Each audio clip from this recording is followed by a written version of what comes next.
நாளிலே வார்த்தையின் தலைப்பு, டைட்டில், உங்கள் அழைப்பில் நிலைத்திருங்கள், உறுதியாக நிலைத்திருங்கள். உங்கள் அழைப்பில் உறுதியாக நிலைத்திருங்கள். Hallelujah. Stay firm in your calling. Amen. பக்கத்தில் சொல்லுங்க, உங்களுடைய அழைப்பில் உறுதியாக நிலைத்திருங்கள். நான் சொன்னேன் பக்கத்தில் சொல்லுங்கன்னு சொல்லி. உங்களுடைய அழைப்பில் உறுதியாக நிலைத்திருங்கள். உங்களுடைய அழைப்பில், மற்றவங்களோட அழைப்பில் இல்லை, உங்களுக்குன்னு கடவுள் என்ன அழைப்பை கொடுத்திருக்கிறாரோ, எதற்காக கர்த்தர் உங்களை அழைத்திருக்கிறாரோ அந்த அழைப்பில் நீங்க உறுதியா இருக்கணும். ஆமென். அநேக நேரங்களில் நம்மளே ஆண்டவர் அழைத்திருக்கிறார், அவருடைய அழைப்பு என்னென்று தெரியும். ஆனால் நம்முடைய அழைப்பில் நாங்கள் இல்லாமல் பலதரப்பட்ட காரியங்கள் இந்த அழைப்பை விட்டு, கடவுளுடைய நோக்கத்தை விட்டு, திட்டத்தை விட்டு நம்மை வெளியே கொண்டு போகின்றது. நாம் அதற்கு இடமளித்து கொண்டிருக்கிறோம். இந்த காலம் எப்படிப்பட்ட காலம் அப்படின்னு சொல்லி சொன்னா நல்லா கேட்டுக்கோங்க. இந்த காலம் என்ன, இந்த பிரசங்கத்தை ஆரம்பத்திலிருந்தே கேட்டீங்கன்னா தான் ஃபுல்லா விளங்கும். இந்த காலம் எப்படிப்பட்ட காலம் அப்படின்னு சொல்லி சொன்னா, நம்ம கிட்டடியில் பார்த்தோம் 2 கிழமைக்கு முதல்ல நம்ம உயிர்த்தெழுந்த ஞாயிறை கொண்டாடினோம். ஆமென். எல்லாரும் இல்ல? யா. ஸோ உயிர்த்தெழுந்த ஞாயிறை கொண்டாடினோம். ஆகவே இயேசு உயிர்த்தெழுந்தார். இயேசு உயிர்த்தெழுந்ததன் பின்பதாக என்ன நடந்தது? இயேசு உயிர்த்தெழுந்ததன் பின்பு ஒரு 40 நாள் பூமியில வாழ்ந்தார். எவ்வளவு நாள்? 40 நாள் இயேசு பூமியில இருந்தார்.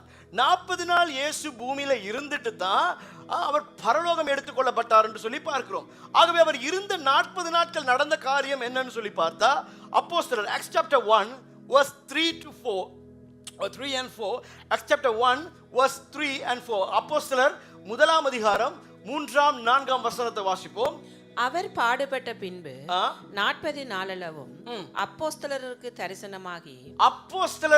தரிசனமாகி Acts chapter 1 verse 3 and 4, தேவனுடைய ராஜ்யத்துக்குரியவைகளை அவர்களுடனே பேசி அநேகம் தெளிவான திருஷ்டாந்தங்களினாலே, இதுல இங்கிலீஷ்ல சொல்லப்படுது, he presented himself to them and gave many convincing proofs. அவரை நம்பத்தக்கதான பல காரியங்களை அவர் செய்து அவங்க இயேசுவை விசுவாசிக்கத்தக்கதான அநேக காரியங்களை அவர் ப்ரூவ் பண்ணினார். ஓகே. அவர்களுக்கு தம்மை உயிரோடு இருக்கிறவராக காண்பித்தார். ஹல்லேலூயா.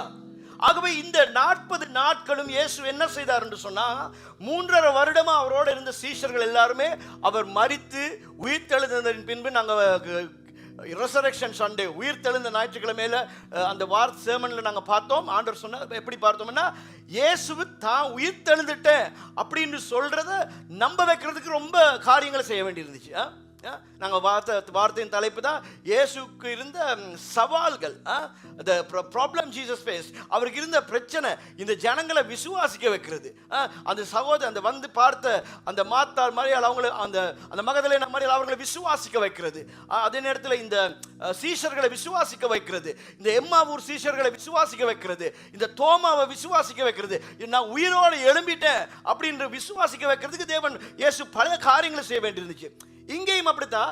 அதன் பின்பதாக 40 நாட்கள் அவர் அநேக காரியங்களை செய்து கொண்டு அவர் தன்னை வெளிப்படுத்தி இவர்களுக்கு தாம் உயிரோடு இருக்கிறேன் என்பதை அவர் அற்புத அடையாளங்களினாலே தொடர்ந்து காண்பித்துக் கொண்டே இருந்தார். அத்தோடு கூட அவர் நிறுத்தாமல், பரிசுத்த ஆவியானவர் வரப்போறார், அவரை நீங்க பெற்றுக்கொள்ள வேண்டும் என்பதை குறித்தும் அவர் அவர்களுக்கு பேசி உணர்த்தி கொண்டே இருந்தார். ஹல்லேலூயா, ஹல்லேலூயா. ஸோ இது எல்லாம் இப்படியே நடந்து கொண்டு இருந்த டைம்ல இன்னும் இயேசு போகல, பரலோகத்துக்கு இன்னும் போகல. இன்னும் அந்த 40 days பீரியடுக்குள்ள தான் இதெல்லாம் நடந்து கொண்டிருக்கு. இப்படியெல்லாம் நடந்து கொண்டிருக்கும் பொழுது ஒரு காரியம் நடக்குது. அதாவது இயேசு அந்த டைம்ல வந்து அவங்களோடயே இருக்கல, சீஷர்களை கூட்டிக் கொண்டே போகல. ஸோ அவர் அப்பப்ப வர்றாரு, மறைகிறாரு, அப்படியான காரியங்கள் நடந்து கொண்டிருக்கிற ஒரு நாள் என்ன நடக்குதுன்னு சொன்னா, இந்த பேதுரு அப்படியே தனியா இருக்கிறாரு. பேதுரு என்ன செய்யறாருன்னு சொல்லி பார்ப்போம். யோவான் 20ஆம் அதிகாரம் 29ஆம் வசனத்திலிருந்து 31ஆம் வசனம் வரை. John chapter 20 verse 29 to 31. அதற்கு இயேசு, தோமாவே, நீ என்னை கண்டதினாலே விசுவாசித்தாய், காணாதிருந்தும் விசுவாசிக்கிறவர்கள் பாக்கியவான்கள் என்றார். சரி, இந்த இடத்துல தோமா முதல்ல நம்பல, விசுவாசிக்கல. ஆகவே தோமாவுக்கு அவரை வெளிப்படுத்துகிறார். அதன் பின்பு தோமா அவரை நம்புகிறார். இப்ப 21ஆம் அதிகாரம் chapter 21 verse 2 and 3. சீமோன் பேதுருவும் சீமோன் பேதுருவும். யார் இந்த பேதுரு? இயேசுவோட ரொம்ப க்ளோஸா இருந்த பேதுரு, நமக்கு தெரியும். சோ இந்த சீமோன் பேதுருவும் திதிமு எனப்பட்ட தோமாவும் திதிமு என்னப்பட்ட தோமாவும் கலிலேயா நாட்டிலுள்ள கானா ஊரானாகிய நாத்தான்வேலும் செபதேயுவின் குமாரரும் அவருடைய சீசரில் வேறு 2 பேரும் கூடியிருக்கும் போது இப்ப இவங்க எல்லாருமே இப்படி கூடி இருக்கிற போது சீமோன் பேதுரு மற்றவர்களை நோக்கி, மற்ற எல்லாரையும் பார்த்து மீன் பிடிக்க போகிறேன் என்றார். மீன் பிடிக்க போகிறேன் அப்படிங்கிறார். என்ன சொல்றாரு? அதாவது என்ன சொல்றாரு? தன்னுடைய பழைய தொழிலுக்கு தான் போறேன் அப்படிங்கிறாரு. பழைய தொழிலுக்கு நான் போறேன் அப்படின்னு சொல்லி பேதுரு சொல்லுகிறார். சரி, தொடர்ந்து வாசிங்க. அதற்கு அவர்கள், நாங்களும் உம்முடனே கூட வருகிறோம் என்றார்கள். அவர்கள் புறப்பட்டு போய் உடனே படவேறினார்கள். கொஞ்சம் இருங்க சிஸ்டர். இப்ப பேதுரு சொல்றாரு, நான் திரும்ப மீன் பிடிக்க போறேன். வார்த்தையில தொடர்ந்து பார்த்தா சொல்லப்படுது, அவர்களும் வர்றேன்னு சொல்றாங்க, நாங்களும் உம்முடனே வருகிறோம்ங்கிறாங்க. அது மட்டும் இல்ல, உடனே படவேறினார்கள். அப்படின்னா நம்ம இங்க இருந்து நாங்க அப்படியே ஒருக்கா மத்தேயுக்கு போவோம். மத்தேயு chapter 4 verse 18 to 20. மத்தேயு chapter 4 verse 18 to 20. மத்தேயு 4ஆம் அதிகாரம் 18ஆம் வசனத்திலிருந்து 20ஆம் வசனம் வரை வாசிப்போம். இயேசு கலிலேயா கடலோரமாய் இயேசு வந்து கலிலேயா கடலோரமாய் இந்த ஊழியத்தை இயேசு ஆரம்பிக்கிற நாட்கள்ல இயேசு அப்படியே கலிலேயா கடலோரமாய் போய் கொண்டிருக்கிறாரு. மீன் பிடிக்கிறவர்களாயிருந்த 2 சகோதரராகிய பேதுரு எனப்பட்ட சீமோனும், இதான் நம்ம பேதுரு என்னப்பட்ட சீமோனும், அவன் சகோதரன் அந்திரேயாவும் கடலில் வலை போட்டு கொண்டிருக்கும் போது, அவங்க கடல்ல வலை போட்டு மீன் பிடிச்சு கொண்டிருக்கும் போது அவர்களை கண்டு என் பின்னே வாருங்கள், உங்களை மனுஷரை பிடிக்கிறவர்கள் ஆக்குவேன். நீங்க இவ்வளவு நாள் எல்லாமே சால மீன், இறாலு, நண்டு எல்லாம் பிடிச்சது காணும், எல்லாத்தையும் விட்டுட்டு வாங்க, இதை விட பெஸ்டான ஒன்று இருக்கு பிடிக்கிறதுக்கு, நான் அதுக்கு உங்களை தெரிந்தெடுத்திருக்கிறேன், வாங்க அப்படின்னு சொல்லி கூட்டிக்கிட்டு போறாரு. சரி, அப்ப என்ன நடக்குது? Next verse. உடனே அவர்கள் வலைகளை விட்டு அவருக்கு பின் சென்றார்கள். சரியா? ஸோ மீன் பிடித்துக்கிட்டு இருந்தவங்க, இயேசு சொல்றாரு, மீன் எல்லாம் பிடிக்க வேணாம், வாங்க நீங்க மனுஷர்களை பிடிக்கணும்னு படகை விட்டுட்டு வலையை விட்டுட்டு எல்லாத்தையும் விட்டுட்டு இயேசுவை பிடிக்கிறதுக்கு தொடங்கினாங்க. இயேசுவுக்கு பின்னால மனுஷரை பிடிக்க தொடங்கினாங்க. எவ்வளவு நாள் பண்ணாங்க? அதை 3.5 வருஷம் பண்ணாங்க. எவ்வளவு நாள்? 3.5 வருஷம் மீன் பிடிச்சவங்க இப்ப திரும்பி அந்த பழைய வாழ்க்கைக்குள்ள போறாங்க. 3.5 வருஷம் ஆண்டவருக்காக வாழ்ந்துட்டு இப்ப இயேசு மரித்து உயிர்த்தெழுதி இப்படி இருக்கிறார் அப்படின்னோன்னு இவங்க திரும்பவும் அந்த பழைய வாழ்க்கைக்குள்ள போறாங்க. பேதுரு சொல்றாரு, நாங்க திரும்பவும் யோவான் 21 John chapter 21 verse 2 and 3 அதுக்குள்ள நாங்க போனோம்னு சொன்னா பார்க்கலாம். திரும்பவும் அவரு, நாங்க படகு ஏறணும், இல்லாட்டி வலைகளை போடுவோம், மீன்களை பிடிப்போம்னு சொல்லி பார்க்கிறோம். அதுல லாஸ்ட் கடைசி வார்த்தை சொல்லுது, verse 3, அதுல சொல்லப்படுது, அந்த ராத்திரியிலே அவர்கள் ஒன்றுமே பிடிக்கல. வலைய போடுறாங்க, ஆனா ஒரு மீனும் பிடிபடவில்லை. அதாவது இவங்க 3.5 வருஷத்துக்கு முதல்ல இயேசு வாங்க அப்படின்னு சொன்ன நேரம் இவங்க எல்லாத்தையும் விட்டுட்டு வந்தாலும் எப்பயாச்சும் தேவைப்படும் அப்படின்ற ஒரு எண்ணத்துல தான் வந்தாங்க.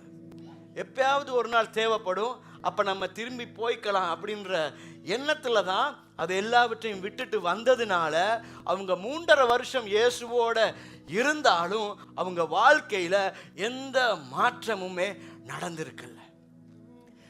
இவங்க கண் காணுது இயேசு எப்படிப்பட்ட பாடுகளுக்குள்ளாய் போகிறார், இயேசு எப்படிப்பட்ட அவமானம் நிந்தைகளுக்குள்ளா போறாரு. ஒரு நாள் இல்ல, 2 நாள் இல்ல, 3.5 வருடம் அவரோடு கூட பிரயாணிக்கிறாங்க. 3.5 வருடம் அவருடைய வார்த்தையை கேட்கிறாங்க. இயேசுவானவரே, பாவமற்ற பரிசுத்த அந்த இயேசுவே அவர்களோட இருந்து அவர்களை பிரசங்கிக்கிறாரு, அவங்களுக்கு வாழ்க்கையை பற்றி சொல்லி கொடுக்கிறாரு. எல்லாவற்றையும் சொல்லுவதை கேட்டாலும் அது பத்தாததுக்கு அவர் உயிரோடு எழும்பிட்டார். அப்ப அவருடைய வல்லமை என்ன என்று அவர்கள் அறிந்திருந்தாங்க. இவ்வளவு தெரிந்தும் ஒரு கட்டத்தில் பேதுரு சொல்றாரு, நான் உம்மை விட்டு எங்கேயுமே போக மாட்டேன், இப்படி எல்லாம் ரொம்ப ப்ராமிசஸ் எல்லாம் கொடுக்கிறாரு. இவ்வளவு நெருக்கமா இருந்த பேதுரு ஒரு கட்டத்தில் எல்லாவற்றையும் விட்டுட்டு திரும்ப பழைய வாழ்க்கைக்கு போக நினைக்கிறார். அது மட்டும் இல்ல, அவரோடு இருந்த மற்ற சீஷர்கள் அவங்க கூட இவர் தப்பானதை செய்ய போறாரு, இவர் ஆண்டவரை விட்டு தூரம் போறாரு, அழைப்பை விட்டு வெளியில போறாரு அப்படின்னு சொல்லி அவங்களும் எது சரின்னு சொல்லி கொடுக்க போகல. அவங்களும் சரி வா நாங்களும் வாரோம் அப்படின்னு சொல்லி அந்த தவறான பயணத்துக்கு அவர்களும் துணை போனாங்க அப்படி என்று சொல்லி நாங்க பார்க்கிறோம். வார்த்தையில் சொன்னா பேதுரு ட்ரக் அவுட். பேதுரு என்னது? ட்ரக் அவுட். பக்கத்தில் இருக்கிற ஆளாவது சொல்லி கொடுக்க வேணாம், ஐயோ இப்போதானே உயிரோட வந்ததை கண்டோம், அவர் எவ்வளவு எங்களுக்காக கஷ்டப்பட்டாரு, நொறுக்கப்பட்டாரு, அடிக்கப்பட்டாரு, அவரை விட்டுட்டு திரும்பவும் போயிட்டு மீன் பிடிப்போன்றியே, அவரை பற்றி நாங்கள் போய் சொல்லணும் இல்லை அப்படின்னு இல்லை, திரும்பவும் எல்லாரும் சேர்ந்து மீன் பிடிப்பதற்கு ஆயத்தமானார்கள். அவருடைய அழைப்பில் இருந்து அவர் எதுக்கு அழைத்திருந்தாரோ, எதற்கெல்லாம் அவர் 3.5 வருஷம் அவங்களோட செலவு செய்தாரோ, எல்லாவற்றையுமே செலவுன்னு நான் சொல்றது டைமிங், அவருடைய காலத்தை நேரத்தை எல்லாவற்றையுமே அவர் இவர்களுக்காக பயன்படுத்தியும் ஒரு பயனுமே இல்லாம போச்சு. சும்மா தூக்கி எறிஞ்சிட்டு அப்படியே திரும்பவும் மீன் பிடிக்க போனாங்க. எல்லாவற்றையும் மறந்தாங்க. இயேசுவோடு இருந்த நாட்கள், கண்ட அற்புதங்கள், அடையாளங்கள், கேட்ட உபதேசங்கள், அவர் தண்ணீர் மேல நடந்து வந்ததை கண்டாங்க, அவர் எப்படி காற்றையும் கடலையும் அடக்கினார் என்று கண்டாங்க, அவர் எப்படி நோயாளிகளை சுஸ்தமாக்கினார் என்று கண்டாங்க, மரித்தவர்களை உயிரோடு எழுப்பினார் என்று கண்டாங்க, எல்லா வல்லமையும் கண்டாங்க. அவங்க மேல அவருக்கு எவ்வளவு ஒரு பெரிய நோக்கம் இருக்கு. அவங்க 12 பேரையும் வைத்து அதில் ஒருவர் இறந்து போனாரு, ஆனால் மற்ற 11 பேரையும் வைத்து எப்படி ஆண்டவர் அந்த 3.5 வருடம் ட்ரெயின் பண்ணாரு, எல்லாவற்றையும் மறந்து போய் அந்த பழைய படகை நோக்கி அவங்களுக்கு போறதுக்கு இருதயத்தில் தோன்றினது. இன்னைக்கு நாங்களும் இப்படிப்பட்ட அநேகரை எங்களை சுற்றி பார்த்து கொண்டிருக்கிறோம். அதே நேரத்தில் அநேக நேரத்தில் நாங்களும் இப்படித்தான் அநேக நேரத்தில் ஆண்டவர் எவ்வளவோ காரியங்களை நம் வாழ்க்கையில் செய்திருந்தாலும் தந்திருந்தாலும், எவ்வளவு அவர் எங்கள் வாழ்க்கையில் அற்புத அடையாளங்களை செய்திருந்தாலும், எவ்வளவு நம்மளை ஆசீர்வதித்திருந்தாலும், ஒரு குறிப்பிட்ட காலத்துக்கு பின்பு, குறிப்பிட்ட நேரத்துக்கு பின்பு வருகிற பல சோதனைகளால், சில காரியங்களினால நாங்கள் அவரை விட்டு விலகி இந்த பேதுருவை போல நாங்களும் வழி விலகி போகிறவர்களாக இருக்கிறோம். இந்த காலையில ஒரு வேக்அப் கால் ஆண்டவர் சொல்றாரு, பழைய வாழ்க்கைக்கு திரும்பாதீங்க. ஹல்லேலூயா. பழைய வாழ்க்கைக்கு போகாதீங்க. ஆமென். அந்த வாழ்க்கைக்கு போகாதீங்க. அப்படியே உங்களுக்கு தெரிந்தவங்க அந்த வாழ்க்கைக்கு போறாங்கன்னா தட்டி சொல்லுங்க, போகாதீங்க. ஆண்டவர் உங்களை அழைத்த இருக்கார் ஒரு நோக்கத்துக்காக. ஹல்லேலூயா. ஆரம்பத்தில் ஜெபம் எல்லாம் அப்படியே அனல் பறக்கும். உபவாச ஜெபம், மற்ற ஜெபங்கள், ஊழியங்கள் எல்லாத்துலையுமே ரொம்ப முன்னால நின்று எல்லாம் செய்யறது. அப்புறம் இப்போ ஒரு சின்ன ஷேக் கொண்டு வந்துட்டு லைஃப்ல. இப்போ ஏதோ ஒரு சின்ன ஒரு சின்ன ஷேக், ஒரு சின்ன ஏதோ ஒரு காரியம் நடந்தோன்னு அப்படியே எல்லாத்தையும் விட்டு போட்டு நான் போறேன், போய் மீன் பிடிக்க போறேன்னு சொல்லி திரும்பி போறீங்கன்னு சொன்னா ஆண்டவர் சொல்றாரு, திரும்பி வான்னு சொல்றாரு. ஆமென். ஆண்டவர் இந்த காலையில் சொல்றாரு, நீ மீன் பிடிக்க போகாத, நீ திரும்பி வா, உன்னை வச்சு நான் ஒரு காரியத்தை செய்ய இருக்கிறேன். ஆமென்.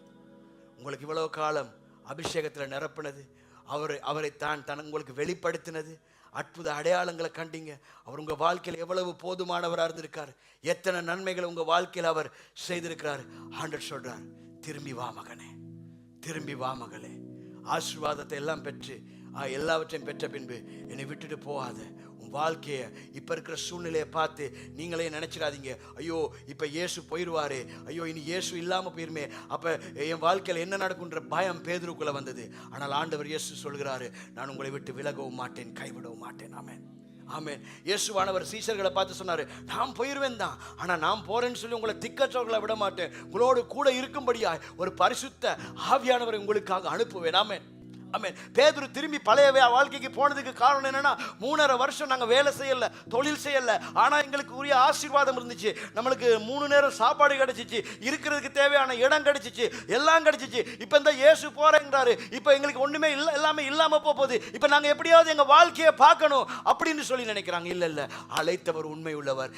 எந்த சூழ்நிலையா இருந்தாலும் அவர் நம்மை கைவிட மாட்டார். ஹல்லேலூயா. சூழ்நிலை எப்படி இருந்தாலும், என்னதான் நம்மளை சுற்றி நடந்தாலும் அவர் சொல்ற, நான் உங்களை கைவிட மாட்டேன், நீங்க என்னை இறுக்கமாய் பிடித்துக் கொள்ளுங்கள். ஹல்லேலூயா. ஹalleluya. திரும்பி தேவைப்பட்டா பழைய வாழ்க்கைக்கு போற அந்த எண்ணத்துல இருக்காங்க. என்ன வந்தாலும் ஏது வந்தாலும் நான் கர்த்தருக்காக முன்னோக்கி செல்லுவேன் என்கிற நபராக நீங்க வாழுங்க. ஹalleluya, ஹalleluya. அன்றைக்கு ராத்திரியில பாருங்க, இவர் படகை விட்டுட்டு வந்தாரு, இவர் வலைய விட்டுட்டு வந்தாரு. இதுதான் சரி வரலையே, இந்த வழி சரி வரல, இயேசு இப்போ நம்மளை விட்டுட்டாரு, இப்போ நமக்கு யாருமே இல்லை அப்படின்னு சொல்லிட்டு அவங்க போயிட்டு படகை போட்டாங்க. படகுல இருந்து வலைய போட்டாங்க. அவங்க நேற்று முந்தின நாள் மீன் பிடிச்சவங்க இல்லை. நாங்களே போய் வலைய போட்டால் ஒரு 1 hour இருந்தால் ஒரு மீனாவது பிடிப்படுது. இவங்க முழு ராத்திரியுமே வலைய போட்டு காத்திருந்தாங்களாம். வேதம் சொல்லுது, லாஸ்ட் verse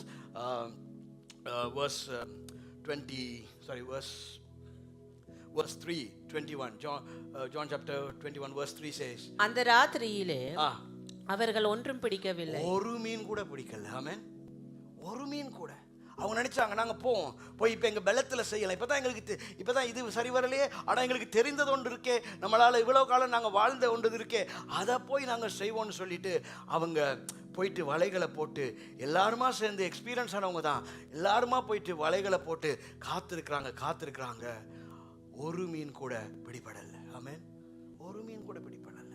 அவங்க எக்ஸ்பீரியன்ஸ் அவங்களுக்கு ஒரு மீனை கூட கொடுக்கல. காரணம் என்னன்னா, கடல்ல அன்னைக்கு மீனெல்லாம் இல்லாம இல்லை, கடல்ல மீன் இருக்கு.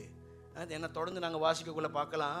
இயேசு வந்துட்டு சொல்றாரு, நீ இந்த பக்கம் வலைய போட அப்படின்னு போட்டோன்னே பேதுருவோட படகு பத்தாத அளவுக்கு மற்றவங்களோட படகுகள் அப்படி நிரம்பி வலியத்தக்கதாக, வலைகள் கிளியத்தக்கதாக வார்த்தை சொல்லுது, மீன்கள் கிடைத்ததுன்னு சொல்லி. அப்படின்னு சொன்னா மீன் கடல்ல இருந்துச்சு, ஆனா அவங்க இயேசுவோட இல்லாதனால ஆசீர்வாதம் அன்னைக்கு அவங்களுக்கு கிடைக்கல. ஆமென். அவங்க இயேசுவோட இருக்கல. நீங்க எப்ப ஆண்டவரை விட்டு தூரமா போயிட்டு என் பலத்துல, என் எக்ஸ்பீரியன்ஸ்ல, என்னுடைய இதுலெல்லாம் நான் செஞ்சு மேல வந்துடலாம்னு நினைக்கிறீங்களோ, அன்னைக்கு நீங்க ஆசீர்வாதத்தை காண மாட்டீங்க. நீங்க எப்ப எனக்கு இயேசு தான் எல்லாமே, என்னை ஆசீர்வதிக்கிறவர் இயேசு மாத்திரமே, அவரை விட்டுட்டு நான் எந்த அடியுமே எடுக்க மாட்டேன் அப்படின்னு சொல்லி நீங்க எப்ப அவர் பாதம் அமர்ந்திருக்கிறீங்களோ, அப்ப ஆசீர்வாதம் உங்களை தேடி வரும்படியாய் அவர் செய்வார். ஆமென். இன்னைக்கு ஆசீர்வாதம் எல்லாம் கொஞ்சம் வந்தோன்னு, கொஞ்சம் கர்த்தர் ஆசீர்வதித்தோன்னு, கொஞ்சம் ஆண்டவர் உயர்த்தினோன்னு, நான் எப்பயும் சொல்ற மாதிரி ஆசீர்வாதத்தை காரணமாக காட்டி, வேலை பாஸ்டர் உபவாச ஜெபத்துக்கு வர முடியல, வேலை பாஸ்டர் ஃப்ளையர் கொடுக்க வர முடியல, முன்ன ஐயோ நான் ஃப்ளையர் கொடுக்கணும், ஐயோ நான் உபவாச ஜெபத்துக்கு போகணும், ஐயோ நான் புதன்கிழமை ஜெபத்துக்கு போகணும், எங்க போச்சு அந்த ஃபயர்னு கேட்குறேன். இப்போ எங்க போச்சு அந்த ஃபயர்? ஏன்னா இப்போ கொஞ்சம் ஆண்டவர் ஆசீர்வதிச்சிட்டாரு தானே, இப்போ கொஞ்சம் பிஸ்னஸ் வருது தானே, இப்போ கொஞ்சம் எல்லாம் நல்லா போகுது தானே, இப்போ அப்படி உட்காந்து யோசிச்சாலும் பிரச்சனை மாதிரி எதுவுமே தெரியுது இல்லை தானே. ஏன்னா இப்போ எல்லாம் ரோடெல்லாம் கிளியராக இருக்கிறனால இப்போ கத்தர் தேவையில்லை. இப்போ நான் போகிறேன் மீன் பிடிக்க, நான் போகிறேன் வலை போடுங்க. ஆனால் நீங்கள் கத்தரை வேதனைப்படுத்திட்டு இருக்கிறீங்க. கத்தர் கொடுத்த ஆசீர்வாதத்தை காட்டி, இன்னைக்கு எனக்கு ஆண்டவர் தேவையில்ல, எனக்கு மீன் வேணும், எனக்கு எனக்கு எனக்கு அது வேணும், இது வேணும்னு சொல்லி போய்கொண்டிருக்கேன். ஆண்டவர் கேட்குறாரு, நான் அழைச்சி உங்களை இவ்வளவு நாள் நான் கற்பித்து என் இதய துடிப்பை காண்பிச்சு எல்லாமே செஞ்சனே, எல்லாம் வேஸ்டா போகுது. எங்க அந்த கத்தர் மேல இருந்த துடிப்பு, எங்க கத்தருடைய காரியத்தின் மேல இருந்த அந்த வாஞ்ச, கத்தருக்காக வாழணும்னு சொல்லி அப்படியே கண்ணீர் விட்டு அப்படியே நின்று அப்படியே கதறி சொன்னதெல்லாம் எங்க போச்சு? ஆண்டவர் கேட்கிறார், மறுபடியும் திரும்பி அந்த முதலாவது அந்த ஃபர்ஸ்ட் லவ் அண்டையில ஆண்டவர் வரும்படியாய் நம்ம ஒவ்வொரு இடத்திலும் கேட்கிறார். ஹல்லேலூயா. கொஞ்சம் கஷ்டமா தான் இருக்கும். ஹல்லேலூயா. ஒரு வேக் அப் கால். ஹல்லேலூயா. எக்ஸ்பீரியன்ஸ்ல போய் வலைய போட்டாங்க, மீன் பிடிக்கவே முடியல. பேதுரு இப்படி போட்டிருப்பாரு, அப்படி போட்டிருப்பாரு, இந்த மாதிரி போடு, அந்த மாதிரி போடு, அங்க போடு, இங்க போடு, எல்லாம் பண்ணி பார்த்துட்டாரு. ஆனா ஒரு மீன் கூட அன்னைக்கு பிடிக்கல. காரணம் என்னன்னா, இப்ப அவர் மீன் பிடிக்கிறதுக்கு அழைக்கப்பட்டிருக்கிறாரு, இப்ப அவர் மனுஷரை பிடிக்கிறதுக்காக. ஹல்லேலூயா. ஆண்டவர் அவருடைய வாழ்க்கையில் ஒரு டேர்னை கொண்டுட்டார். அதாவது முன்பு மீன் பிடிச்சிட்டு இருந்தாரு, இப்ப ஆண்டவர் அங்க இருந்து தூக்கி மனுஷரை பிடிக்கிற இடத்துக்கு கொண்டு வந்த பிறகு இங்க இருந்துட்டு இவர் வலைய போட்டா மீன் பிடிப்படாது. ஏன்னா நீங்க கடவுள திட்டத்துல இல்ல, நீங்க கடவுள திட்டத்தை விட்டு விலகி நின்று நீங்க ஆசீர்வாதத்தை பெற்றுக்கொள்ள பாக்குறீங்க. ஆனா கடவுளோட கரம் அங்க இல்ல. ஏன்னா கடவுள் உங்களை ஆசீர்வதிக்கிறதுக்கு, கடவுள் உங்களை வச்சு ஒரு காரியத்தை செய்யறதுக்கு திட்டம் வைத்திருக்கிற காலம் இது. ஹல்லேலூயா. ஹல்லேலூயா. ஆண்டவருடைய நோக்கம் உங்க வாழ்க்கையில் இது நடக்கணும், உங்களை கொண்டு இதை செய்யணும், உங்களை கொண்டு இதை செய்யணும்னு ஆண்டவர் நோக்கம் வைத்திருக்கக்குள்ள, திட்டம் வைத்திருக்குள்ள, அந்த காலத்தில் நீங்க போயிட்டு வேற வேற காரியங்களை செய்து உங்க வாழ்க்கையை உயர்த்தி கொள்ள, அதை உயர்த்திக்கொள்ள வளர்த்துக்கொள்ள காரியம் செய்வீங்கன்னா அது உங்களுக்கு நன்மையை கொடுக்காது. அதான் இங்க பார்க்கிறோம். ஏன்னா இப்ப பேதுருவும் மற்ற சீஷர்களும் அழைக்கப்பட்டிருக்கிறாங்க மனுஷரை பிடிக்கும்படியா. இந்த ஆஸ்திரேலியாவுக்கு ஆண்டவர் நம்மளை கொண்டு இருக்கிறாரு ஒரு நோக்கத்தோட. இன்றைக்கு நமக்கு சில வழிகளை திறக்கிறாரு, வாசல்களை திறக்கிறாரு, சில நன்மைகளை பெற்றுக் கொடுக்கிறாரு. எதற்காக அப்படின்னு சொன்னா நம்ம வாழ்க்கையில் அவருக்கு ஒரு பெரிய நோக்கம் உண்டு, திட்டம் உண்டு. அதை செய்வதற்காக அவர் அழைத்து அதற்கு நேராய் நம்மை நடத்தி கொண்டிருக்கிறார்.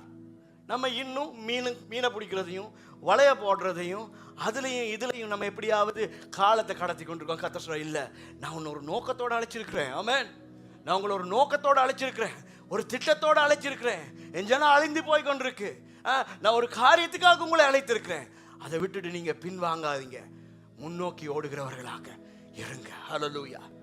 என்ன வந்தாலும் சோர்ந்து போகாதீங்க, தொடர்ந்து கர்த்தருக்காக ஓடுகிறவர்களாக இருங்க. ஹல்லேலூயா. கர்த்தருடைய திட்டத்துல இல்லாம நம்ம எதை செய்தாலும் அது நமக்கு ஆசீர்வாதமா இருக்காது. நான் செய்ய போற வியாபாரமோ செய்யற வியாபாரம் கர்த்தர் சொல்றத, கர்த்தர் எனக்கு செய்ய சொன்ன வியாபாரத்தை நான் செஞ்சேன்னா நான் ஆசீர்வதிக்கப்படுவேன். இல்லை எல்லாம் செய்கிறாங்களே அப்படின்னு சொல்லி நானும் செய்ய போனேன்னு சொன்னால் அது எனக்கு ஆசீர்வாதமாக இருக்காது. ஆமென், ஆமென். எல்லாரும் ஊழியம் செய்கிறாங்களே, நானும் போயிட்டு அந்த ஊழியத்தை செய்ய போறேன்னு போவாங்க. கர்த்தர் உங்களை என்ன ஊழியத்துக்கு அழைச்சிருக்கிறாரோ அந்த ஊழியத்தை செய்யுங்க. ஆமென். கர்த்தர் உங்களுக்குன்னு எதை அழைத்திருக்கிறாரோ, எதை ஆண்டவர் உங்களுக்குன்னு கொடுத்திருக்கிறாரோ அதை செய்யுங்க. அதுதான் உங்களுக்கு ஆசீர்வாதமா இருக்கும். அதை வைத்துத்தான் கர்த்தரால் உங்களை உயர்த்த முடியும். ஏன்னா கர்த்தர் அழைக்காத ஒன்றை நீங்க செய்யறதுனால ஒரு நாளும் நீங்க உயர்த்தப்பட முடியாது. ஹல்லேலூயா, ஹல்லேலூயா. கர்த்தர் உங்களை ஒரு காரியத்துக்கு அழைத்திருக்கிறாருன்னா நீங்க அதை செய்வீங்கன்னா அதுதான் உங்களுக்கும் எல்லாருக்குமே அது ஆசீர்வாதமாய் இருக்கும். ஹல்லேலூயா. பேதுரு தன் சுய விருப்பத்தில் மனுஷர்களை பிடிக்க வேண்டிய பேதுரு, மனுஷர்களை பிடிக்கும்படியா அழைக்கப்பட்ட சீஷர்கள் எல்லாவற்றையும் விட்டுவிட்டு அவர்கள் மறுபடியும் மீன் பிடிக்க போனார்கள். வார்த்தையின்படி பார்க்கிறோம், களைத்து போனார்கள். இரவு முழுதும் பிரயாசப்பட்டார்கள், களைத்து போனார்கள். எந்த நன்மையுமே அவர்கள் பெறவில்லை. யோவான் 15:5 இப்படியா சொல்றது. John chapter 15 verse 5. John chapter 15 verse 5. நானே திராட்சை செடி, இயேசு சொல்றார், நானே திராட்சை செடி, நீங்கள் கொடிகள். ஒருவன் என்னிலும் நான் அவனிலும் நிலைத்திருந்தால் அவன் மிகுந்த கனிகளை கொடுப்பான். என்னை அல்லாமல் உங்களால் ஒன்றும் ஒன்றும் செய்ய முடியாது.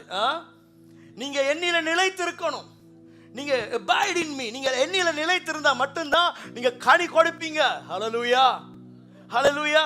நீங்க என்னில நிலைத்திராம நீங்க கனி கொடுக்க நினைக்காதீங்க, உங்களால கனி கொடுக்க முடியாது. வார்த்தை கிளியரா சொல்றது, என்னை அல்லாமல் உங்களால் ஒன்றும் செய்ய முடியாது. ஹல்லேலூயா. கொஞ்ச காலம் ஓடலாம், ஆனா களைத்து போய் விடுவோம்.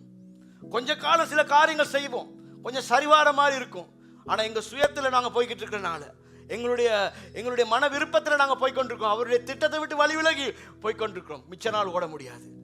ஆண்டவரில் நாம் நிலைத்திருக்க வேண்டியவர்களாக இருக்கிறோம். ஹல்லேலூயா. அவர் இல்லாமல் நம்மால் எதையும் செய்ய முடியாது. பாருங்க, அவர் இல்லாமல் நம்ம செய்யும் பொழுது என்ன நடக்குமா? verse 6 ஆறாவது வசனம் என்ன சொல்கிறது? ஒருவன் என்னில் நிலைத்திராவிட்டால் வெளியே எரியுண்ட கொடியை போல அவன் எரியுண்டு உலர்ந்து போவான். அதாவது அவர்ல நிலைத்திருக்காம நான் தனியா நின்று நான் கனி கொடுக்க நினைப்பேன்னு சொன்னா, இயங்க நினைப்பேன்னு சொன்னா என்ன நடக்குமா? உலர்ந்து போய்விடுவோம். என்ன நடக்குமா? உலர்ந்து போய்விடுவோம். அதன் பின்பு அப்படிப்பட்டவைகளை சேர்த்து, அப்படி உலர்ந்து போனதை சேர்த்து அக்கினியிலே போடுகிறார்கள். அவைகள் எரிந்து போம். ஆகவே நம்ம அவர்ல நிலைத்திருந்தா மட்டும்தான் நம் நல்ல கனியை கொடுக்கலாம். ஹல்லேலூயா, ஹல்லேலூயா. 3.5 வருஷம் பேதுரும் சீஷர்களும் இயேசுவோடு இருந்ததுக்கு அவங்க இயேசுவில் நிலைத்திருக்கல. சும்மா போனாங்க. அப்படியே போனால் ரொட்டி கிடைக்கும், அப்படியே போனால் மீன் கிடைக்கும், அப்படியே போனால் அப்பம் கிடைக்கும், அப்படியே ஒரு இருக்கிறதுக்கும் ஒரு இடம் கிடைக்கும். இப்படி தான் அவங்களோட லைஃப் இருந்துச்சே தவிர அவரில் நிலைத்திருக்கல. அவரில் நிலைத்திருக்கிறவங்க அவரை பிடித்துட்டு போகிற நேரத்தில் விட்டுட்டு ஓட மாட்டாங்க. என்ன எங்கே இயேசுவை இழுத்துட்டு போகிறீங்க அப்படின்னு சொல்லி நிற்பாங்க, இதில் விட்டுட்டு ஓட மாட்டாங்க. இன்னைக்கு பிரச்சனைன்னு வந்தோன்னே விட்டுட்டு ஓடுறோம்ல. இன்னைக்கு பிரச்சனைன்னு வந்தோன்னே ஜெபிக்க முடியல. ஆசீர்வாதம் வந்தோன்னே ஜெபிக்க முடியல. ஆசீர்வாதம் வந்தோன்னே தேவனுக்காக நிற்க முடியல. சில காரியங்கள் வாழ்க்கையில கூடக்குள்ள பெருகக்குள்ள ஆண்டவருக்காக நிற்க முடியல. ஏன்னா நாங்க நிலைத்திருக்கிறது இல்லை. வாய் சொல்லுது, ஆனா உண்மையான அங்க அவருக்கு எங்களை அர்ப்பணிக்கல. அதுதான் அர்த்தம். வாய் சொல்லுது அப்படியே, நான் ஆண்டவருக்காகத்தான் வாழ்றேன், உமக்காகத்தான் வாழ்கிறேன். உமக்காக வாழ்றேன்னா எல்லாத்துலயுமே உமக்காக வாழணும். ஆமென். வாயில தான் நாங்க நல்லா வட சுடுவோமே, வாயில சொல்லி வேலை இல்ல. பேதுரு சொன்னாரு, நான் உம்மை மறுதலிக்க மாட்டேன் ஐயா. 3 முறை மறுதலிச்சாரு. ஏன்னா நிலைத்திருக்கல்ல. அதுக்கப்புறம் இயேசு திரும்ப வந்து கேட்கிறேன், நீ எல்லாம் அன்பா இருக்காயா பேதுருவே, அன்பா இருக்காயா பேதுருவே, அன்பா இருக்கிறாயா பேதுருவேன்னு 3 முறை கேட்கிறாரு. அவருக்கே பேதுருக்கே மனசு உடைஞ்சிருச்சு. ஐயோ, நான் அன்பா இருக்கிறேன்னு வாயில தான் சொல்லிட்டு இருக்கேன், எனக்குள்ள உண்மையிலே நான் அவர்கள் அன்பா இல்லை. அன்பா இருக்கிறேன், நான் எப்படி எல்லாவற்றையும் விட்டுட்டு திரும்பவும் மீன் பிடிக்க போவேன்? அந்த கல்வாரி சிலுவையில் எனக்காக பார்த்த பாடுகளை பார்த்த பின்பு எப்படி பேதுருவே நீ என்னை விட்டு போவாய்? குட் ஃப்ரைடே சர்வீஸ் வந்தால் அழுகிறோம். அப்படியே அந்த குருசிஃபிக்ஷனை பார்க்குற நேரம், அப்படியே அவர் பட்ட பாடுகளை பார்க்குற நேரம், அப்படியே கண்ணீர் வழிந்து ஓடுகிறது. கண்ணீர் வழிந்து ஓடுகிறது. அவ்வளவு அவர் மேலே பாசம் இருக்கிற நாங்கள் அவருக்காக வைராக்கியம் நின்று என்னத்தை பண்ணிட்டு இருக்கிறோம்? என்னத்தை பண்ணுறோம்? ஞாயிற்றுக்கிழமை சேர்ச்சுக்கு வரோம். ஞாயிற்றுக்கிழமை சேர்ச்சுக்கு வர்றது அவருக்காகவா? நமக்காக. கர்த்தருக்காக என்னத்தை செய்கிறோம்? பரிசுத்தமாக வாழ்கிறோமா? மற்றவங்களுக்கு அவரை பற்றி போய் சொல்கிறோமா? தசம பாகத்தில் உண்மையாக இருக்குமா? காணிக்கையில் உண்மையாக இருக்குமா? எங்களுடைய ஜெபத்தில் உண்மையாக இருக்குமா? வேத வாசிப்பில் உண்மையாக இருக்கிறோமா? சுவிசேஷம் அறிவிக்கிறதுல உண்மையாக இருக்கிறோமா? எதில் உண்மையாக இருக்கிறோம்? ஆனால் நீர் வடியுதே. அதுதான் யாருக்குமே அதை பார்த்தா, எந்த இயேசுவை அறிந்தவன் அறியாதவன் யாருக்குமே அந்த பார்த்தா அப்படியே கொட்டுண்டும். ஏன்னா அந்த பாடுகளை பார்க்கக்குள்ள சும்மா இமோஷனலாகி வேலை இல்லை. ஆண்டோட வார்த்தையில் உண்மையாக நிலைச்சிருக்கணும். ஆமென். இமோஷனல் கிறிஸ்டியன்ஸாக இருந்து வேலை இல்லை. இன்றைக்கி தான் ஒரு சினிமாவை பார்க்குறீங்க, அதில் வந்து ஏதாவது ஒரு கவலையானது வந்து அங்கேயும் தான் அழுகுறோம். சினிமாவில் ஏதாவது ஒரு வேதனையான ஒரு காரியம், ஒரு கொடுமை நடந்தால் அங்கேயும் தான் அழுகுறோம். அப்படி சும்மா கண்ணீரெல்லாம் விட்டுட்டு அப்படியெல்லாம் இருந்து வேலை இல்லை. அவரில் உண்மையாக நிலைத்திருக்கணும். ஆமென். ஹல்லேலூயா. உண்மையாக நிலைத்திருக்கிற பேதுரு போயிருக்க மாட்டார். ஆனால் ஒரு நாள் வந்துச்சு, பேதுரு உண்மையாக தொடப்பட்டார். ஆமென். பேதுருடைய வாழ்க்கையில் ஒரு ஃபுல் டர்ன் அரவுண்ட், முழுமையான ஒரு மாற்றம் பேதுருக்குள்ள வந்துச்சு. ஹல்லேலூயா. ஆண்டவர் கேட்கிறார், அந்த முழுமையான உண்மையான மாற்றம் எங்க ஒவ்வொருவருக்குள்ளும் வர வேண்டும் என்று சொல்லி ஆண்டவர் விரும்புகிறார். ஹல்லேலூயா. ஹல்லேலூயா. உண்மையிலேயே எங்களுக்கு தான் ஆண்டவர் தேவை. ஆமென். எத்தனை பேர் ஏற்றுக்கொள்றீங்க? ஆமென். நமக்கு தான் ஆண்டவர் தேவை தவிர ஆண்டவருக்கு நாங்கள் தேவைன்னு இல்லை. Sorry to say. நம்ம இல்லாட்டி நம்மளை பற்றி 1000 பேர் இருக்காங்க அவருக்கு பயன்படுத்துறதுக்கு. சம்டைம்ஸ் யாருமே ஏலான்னு சொன்னாலும் அவருக்கு அவருடைய வேலையை செய்ய தெரியும். ஆமென். அவருடைய வேலையை செய்யறதுனால எங்களுக்கு தான் ஆசீர்வாதம், நமக்கு தான் கிடைச்ச பெரிய பாக்கியம், நமக்கு தான் அது நன்மை, நம்ம குடும்பத்துக்கு தான் நன்மை. இதை தவிர நான் ஏதோ கர்த்தருக்கு செய்கிறேன், நான் ஏதோ கர்த்தருக்கு விதைச்சிட்டேன், நான் ஏதோ கர்த்தருக்கு செஞ்சேன்னு சொல்லி நம்ம எங்களை பெருமை பாராட்டிக்கையிலையோ அல்லாட்டி நான் செய்யலாட்டி யாரும் இல்லைன்னு நினைக்கவோ நம்ம கூடாது. நம்ம செய்யாட்டி 1000 பேர் இருக்காங்க, அப்படியே இல்லாட்டியும் அவரால் முடியும் எப்படியும் அவருடைய காரியத்தை செய்வதற்கு. ஹல்லேலூயா. நம்ம ஒவ்வொருவருக்கும் இது ஒரு பெரிய பாக்கியமா இருக்கிறது. ஹல்லேலூயா. இந்த பேதுரு போயிட்டு மீனை பிடிக்கிறாரு. அதன் பின்பு நாங்கள் வாசிப்போம்னு சொல்லி சொன்னா, இவர் மீனை பிடிச்சிட்டு படகுல இடம் பத்தாம் போது மற்ற படகை கூப்பிடுறாங்க, வலையெல்லாம் கிழிந்து போகுது. நமக்கு தெரியும் இந்த சம்பவம். மீன்களை பிடிக்கிறாங்க. இவங்க மீன்களை பிடித்துட்டு வர்றாங்க. யோவான் 21ஆம் அதிகாரம், John chapter 21 verse 9 to 10. அவர்கள் கரையிலே வந்திறங்கின போது, அதாவது இவங்க போய் படகுல இருந்து வலைய போட்டு மீனை பிடிச்சிட்டு இவங்க இப்பதான் கரைக்கு வாராங்க. அப்ப நடக்கிறத பாருங்க. வந்து இறங்கின போது கரி நெருப்பு போட்டிருக்கிறதையும், ஆல்ரெடி இங்க கரி நெருப்பு எல்லாம் போட்டு அதன் மேல் மீன் வைத்திருக்கிறதையும் அப்பத்தையும் கண்டார்கள். ஹல்லேலூயா. இது என்ன சொல்லுது அப்படின்னா, பேதுரு பிடிச்ச மீன் இயேசுவுக்கு தேவையில்ல, அவரு மீனை படைக்கவே வல்லமுள்ளவர். ஆமென். இவங்க இறங்கி வராங்க. இவங்களுக்கு இரவெல்லாம் ஒரு மீன் கூட பிடிக்க முடியல. ஆனா இவங்க எப்படியோ கடைசியா இயேசுடைய கிருபையில மீனெல்லாம் பிடிச்சிட்டு இவங்க இறங்கி வரக்குள்ள இயேசு ஆல்ரெடி மீனை வைத்து அப்படியே அப்பத்தையும் வச்சு எல்லாம் ரெடி பண்ணிட்டு இருக்கிறாரு, இந்த துரோகிகளுக்கு மகா பாவிகளுக்கு திரும்ப கொடுக்கறதுக்கு. நான் சொல்றேன், நீங்க யோசிக்கலாம், இல்ல இது வந்து அவங்க பிடிச்ச மீனா இருக்கணும், இது அவங்க பிடிச்ச மீன் இல்லை. நெக்ஸ்ட் வர்ஸுக்கு போங்க. இயேசு அவர்களை நோக்கி, இயேசு அவர்களை நோக்கி, நீங்கள் இப்பொழுது பிடித்த மீன்கள், நீங்கள் இப்பொழுது பிடித்த மீன்கள், இப்ப பிடிச்சிட்டு இருந்தீங்களே அந்த மீன்களில் சிலவற்றை கொண்டு வாருங்கள். ஏன்னா இங்க இருக்க மீன் உங்க மீன் இல்ல, இது என் மீன். ஆமென். இது நான் கொண்டு வந்த மீன். ஆமென். அதாவது பேதுருவே, எனக்கு உங்க உதவி தேவையே இல்லை, எனக்கு உங்க உதவி தேவையே இல்லை பேதுருவே, நீங்க இல்லாமலே எனக்கு செய்ய முடியும். அதைத்தான் இவர் இங்க இன்டெரக்டா சொல்றாரு. ஆமென். பேதுரு யோசிச்சிருப்பாரு, அட இவ்வளவு கஷ்டப்பட்டு ராத்திரி எல்லாம் இத்தனை எக்ஸ்பீரியன்ஸ், எங்க அப்பா மீன் பிடிச்சவர், எங்க பாட்டன் பூட்டன் எல்லாமே மீன் பிடிச்சவங்க, நாங்க இவ்வளோ ராத்திரி கஷ்டப்பட்டு எங்களால் ஒரு மீன் கூட பிடிக்க முடியல, இவர் வலையும் போடல, ஒண்ணுமே பண்ணல, இவர் இந்த மீனோடையும் அப்பத்தோட இருக்கிறாரு. பேதுரு அடிச்சிருக்கோம்ல, அம்மா எப்படிப்பட்ட வல்லம் உள்ளவர் இவர். ஆமென். ஹல்லேலூயா. நம்மோட உதவி அவருக்கு தேவையே இல்லை, இது நமக்கு கிடைச்ச பெரிய பாக்கியம். ஹல்லேலூயா. ஹல்லேலூயா. நம்முடைய உதவி, ரைட், நம்ம எதையும் கர்த்தருக்கு செய்யணும், இல்லாட்டி கர்த்தருடைய காரியம் நடக்காதுன்னு சொல்லி நினைக்கிற அஞ்ஞானிகளை நாங்கள் இருக்கக்கூடாது. நம்ம இல்லாட்டியும் கர்த்தர் செய்வார். ஆனால் இது நமக்கு கிடைத்த ஒரு பெரிய ஸ்லாக்கியம். ஆமென். நமக்கு கிடைத்த ஒரு பெரிய பாக்கியம். ஹல்லேலூயா. பேதுருவின் மீன் இயேசுவுக்கு தேவையில்லை, இயேசுவின் ஏற்கனவே மீன்கள் படைக்கப்பட்டு கையில் இருந்தது. ஹல்லேலூயா. இது எதை சொல்லுதுன்னா, கர்த்தர் நம்மளை ஆசீர்வதிக்கிறார்னா அவர் நம்ம அவருடைய காரியத்துக்கு ஆசீர்வாதமாக இருக்கணும்னு அவர் கேட்டுக்கொள்றார். ஏன்னா அதன் மூலமாக தான் அவர் நம்மளை இன்னும் ஆசீர்வதிக்க முடியும். ஆமென். சில நேரத்தில் இந்த சபையில் தசம பாகம் கேட்டால் பாஸ்டரை பற்றி தப்பாக பேசுறது, கேட்குறவங்களை பற்றி தப்பாக பேசுறது, சபையை பற்றி தப்பாக பேசுறது, இது என்ன சபையில் காசு கேட்குறாங்க, காணிக்கை கேட்குறாங்க. நீங்கள் முதல்ல ஒழுங்காக புரிஞ்சுக்கிங்க பிரதர் சிஸ்டர், உங்கள் பணத்தை இல்லை சபை கேட்குது, நீங்கள் ஆசீர்வாதத்தை பெற்றுக்கொள்றதுக்காக சபை இல்லாட்டி ஆண்டவர் உங்களுக்கு பேசுகிறாரு. ஏன்னா உங்களுக்கு ஆண்டவர் பல வழிகளை வைத்திருக்கிறார், உங்களை ஆசீர்வதிக்கிறதுக்கு ஆண்டவர் ரொம்ப விரும்புகிறாரு. ஆகவே ஆண்டவர் சொல்கிறாரு, நீ முதல்ல இந்த கொஞ்சத்தில் உண்மையாக இருப்பா, ஏன்னா நான் உன்னை இன்னும் நிறையா கொடுத்து ஆசீர்வதிக்கிறேன். ஆமென். ஹல்லேலூயா. முதல்ல அந்த தெளிவு வேணும். அந்த சிங்களத்தில் சொல்லுவாங்க இந்த பொலந்த வேணுப்பான்னு, அதாவது அது என்ன நல்ல தமிழ் வார்த்தைன்னு தெரியல, இந்த பொலந்தன்னு சொல்லுவாங்க. அதாவது சும்மா இந்த சைல்டிஷ், டோன்ட் பி சைல்டிஷ், குழந்தைத்தனமா அப்படிலாம் யோசிக்கக்கூடாது. ஐயோ நான் காசு கொடுக்காட்டி சபையில் ஒன்றுமே நடக்காது. மீன் அவர் உண்டாக்குனாரு. ஆமென். ஹல்லேலூயா. நான் கொடுக்காட்டி ஒன்றும் நடக்காது, ஏன் காசை கேட்குறாங்க, உங்கள் காசை கேட்கல.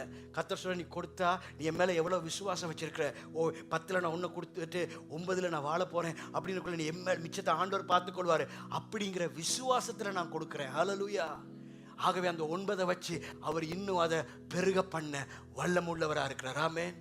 Don't be childish. Amen. Don't be childish. கொடுங்க, ஏன்னா அவர் உங்களை தான் உயர்த்திருக்கிறார். ஆமென். கொடுக்கறதுனால நீங்க தான் உயர்த்தப்பட போறீங்க. ஆமென். கொடுக்கறதுனால நீங்க ஆசீர்வதிக்கப்பட போறீங்க. ஆமென். பத்தல் வராதும். ஆமென். ஹல்லேலூயா. நீங்க கொடுக்க கொடுக்க அவர் மேல எவ்வளவு விசுவாசம் வைக்கிறீங்கன்னு காட்டுறீங்க. ஆமென். நீங்க கொடுக்க கொடுக்க நீங்க அவரை எவ்வளவு நேசிக்கிறீங்கன்னு காட்டுறீங்க. ஆமென். நாங்க ஒருவரை நேசிக்கிறோம்னு சொல்லி சொன்னா, ஒருவரை நாங்க கனப்படுத்துறோம்னு சொல்லி சொன்னா, அந்த கொடுக்குற அந்த கிஃப்ட்லயே நம்ம காட்டிடுவோம் அவங்களை எவ்வளவு கனப்படுத்துறோம், அவங்களை எவ்வளவு நேசிக்கிறோம் நாங்க என்று நாங்க காண்பித்துருவோம். அதான் அன்றைக்கு சகோதரி சொல்லக்குள்ள சொன்னாங்க, சந்தோஷமா கொடுங்க. ஆனால் என்ன நடக்கும்னா, சந்தோஷமா நான் இவ்வளவு தான் கொடுப்பேன், 10ல் 1 கொடுக்க முடியாது, 10ல் 2.5 கொடுக்குறதா எனக்கு சந்தோஷமா இருக்கிறதா ரொம்ப பேர் நினைக்கிறேன். அப்படி இல்லை, உண்மையா இருங்க. ஆமென். ஹல்லேலூயா. இந்த ஃப்ளையர் ஊழியம் பண்ணிட்டு இருக்கிறோம், நாம போய் ஃப்ளையர் கொடுக்காட்டியும் அவருக்கு முடியும் ஆக்களை கொண்டு வர. ஏன் தெரியுமா அந்த சேரெல்லாம் எம்டியா வச்சுட்டு இருக்காரு சில சேர்ஸ்? ஏன்னா அவருக்கு முடியும் கொண்டு வரதுக்கு. ஒரு ஃபேமிலி வந்தாங்க சிங்கிள் சர்வீஸ்க்கு, வந்து சொன்னாங்க அவங்களுக்கு யாரும் ஃப்ளையர் கொடுக்கல, யாரும் போய் அவங்கள மீட் பண்ணல, யாரும் போய்ட்டு ஃப்ளையரை கொடுத்து நீங்கள் வாங்க சர்ச்சுக்குன்னு சொல்லலை. அவங்க சர்ச்சுக்கு வந்ததுக்கு எப்படின்னா, அவங்க டிக்டாக் பார்த்துட்டு இருந்தாங்கன்னா, டிக்டாக்ல நான் வந்தேன் நான் திடீர்னு, அதாவது சர்வீஸ் ஒன்று வந்துச்சான், ஒரு சர்வீஸ் கிளிப், அதை பார்த்தோன்னா ஐயோ இங்கே தமிழ் சர்வீஸ் இருக்கா, சிங்கள சர்வீஸ் இருக்கா அப்படின்னு சொல்லி சர்ச் வந்தாங்களா. நான் என்ன சொல்கிறேன்னா, ஆண்டவருக்கு கொண்டு வரணும்னா எப்படியும் கொண்டு வருவார். ஆமென். இது நமக்கு கொடுத்துருக்க பெரிய ஸ்லாக்கியம். ஆமென். நீ போய்ட்டு 2 பேரை சந்திச்சு, நான் சொல்கிறேன், நேற்று போன 3 பேர் போனாங்க, எனக்கு தெரியும். பிரதர் தனு, சிஸ்டர் ஜெனியும், பிரதர் ராஜீவ் பண்ணும், போன 3 பேர்கிட்ட சொல்கிறேன், கேட்குறேன், நேற்று ஒரு பெரிய சந்தோஷத்தோடு தான் திரும்பிட்டு போயிருப்பீங்க. அந்த சந்தோஷம் வீட்டில் இருந்து டிவி பார்த்துட்டு இருந்தா, மேட்ச் பார்த்துட்டு இருந்தா, கொத்தரோடி சாப்பிட்டு இருந்தால் கிடைச்சிருக்காது. ஒரு ஆளுக்கு ஆண்டவரை பற்றி சொல்லக்குள்ள, அவங்க ஓப்பன் ஆகக்குள்ள, அவங்களுக்கு இயேசுவின் அன்பை பற்றி சொல்லக்குள்ள, வாங்க நம்ம சபைக்குன்னு சொல்லக்குள்ள, அவங்க ஓப்பன் ஆகி அவங்க பிரச்சனையை நம்மளோட பேசக்குள்ள, அவங்களுக்கு ஆண்டோட வார்த்தையிலேருந்து 2 வார்த்தையை சொல்லி அவங்கள பலப்படுத்தக்குள்ள கிடைக்கிற சந்தோஷம் அது எங்கேயுமே கிடைக்காது. ஹல்லேலூயா. இதை கர்த்தர் விரும்புகிறார். ஆமென். இதற்காக தான் நாங்கள் அழைக்கப்பட்டோம். ஆமென். ஆகவே இதை செய்யாமல் நான் செய்ய மாட்டேன், நான் போக மாட்டேன், எனக்கு முடியாது அப்படின்னோடனே ஆண்டவருக்கு ஜனங்களை ரட்சிப்புக்குள்ளே கொண்டு வரக்கு வழி இல்லாமல் இல்லை. மீன் ஞாபகம் வச்சுக்கோங்க, அவருக்கு மீன் நம்ம கொடுக்க தேவையில்லை, அவர்கிட்ட மீன் இருக்கு, ரைட்? அவருக்கு முடியும் கொண்டு வர. ஆனால் அவர் எங்களுக்கு ஒரு கிருபையை கொடுத்துருக்காரு, எங்களுக்கு ஒரு தருணத்தை கொடுத்துருக்காரு. நாங்கள் உண்மையாய் இந்த ஊழியத்தை அவருக்காக செய்யணும். இந்த கதிரைகளை நிரப்புறது நம்மட பொறுப்பு. ஆமென். நாங்கள் அன்னைக்கு ஒரு கணக்கு பார்த்தோம். இந்த பக்கத்தில் இந்த சவுத் ஈஸ்டில் மட்டும் எத்தனை பேர் இருக்காங்களாம்? எத்தனை பேர் ஞாபகம் இருக்கு? 15,000, நியர்லி ஒரு 12,000 அப்படி இப்படின்னு எல்லாம் பார்த்தா, சர்ச் போகிறவங்க அப்படி இப்படிலாம் பார்த்தா, நான் சொல்கிறது இந்த வெள்ளைக்காரங்களெல்லாம் இல்லை, நம்ம ஆக்கள், நம்மட ஆக்களே ஒரு 12,000 பேர் இருக்காங்களாம். இந்த 12,000 பேருடைய பொறுப்பு நம்ம கையில் இருக்குது. ஆமென். ஹல்லேலூயா. அந்த 12,000 பேரையும் கிறிஸ்துவுக்குள்ளே கொண்டு வரது நம்ம ஒவ்வொருடைய மேல் விழுந்த பாரமாக இருக்குது. ஹல்லேலூயா. திரும்ப போய் வலை போட போகாதீங்க, திரும்ப படகுக்கு போவாங்க. கர்த்தர் உங்கள் ஒவ்வொருவர் மேல் ஒரு பெரிய அழைப்பை, நோக்கத்தை வைத்திருக்கிறாரு. அவரில் நிலைத்திருங்க, அப்பொழுது நல்ல கனிகளை கொடுப்பீங்க. ஆமென். அவரில் நிலைத்திருங்க, இயேசுவில் நிலைத்திருங்க. அப்போ என்ன துயரம் வந்தாலும் நீங்கள் சந்தோஷமாக தான் இருப்பீங்க, என்ன பாடுகள் வந்தாலும் நீங்கள் சந்தோஷமாக தான் இருப்பீங்க, என்ன நிந்தை வந்தாலும் அவமானம் வந்தாலும் நீங்கள் சந்தோஷமாக தான் இருப்பீங்க. அந்த கனி நமக்குள்ள இருந்து வெளிப்படுகிற கிறிஸ்தவர்களாக நாங்கள் இருப்போம். என்ன வந்தாலும் நாங்கள் அவரை விட்டு வழி விலகி போகாதவர்களாக இருப்போம். ஹல்லேலூயா. எழுந்திருப்போம் இந்த காலை வேளையிலே. ஹல்லேலூயா.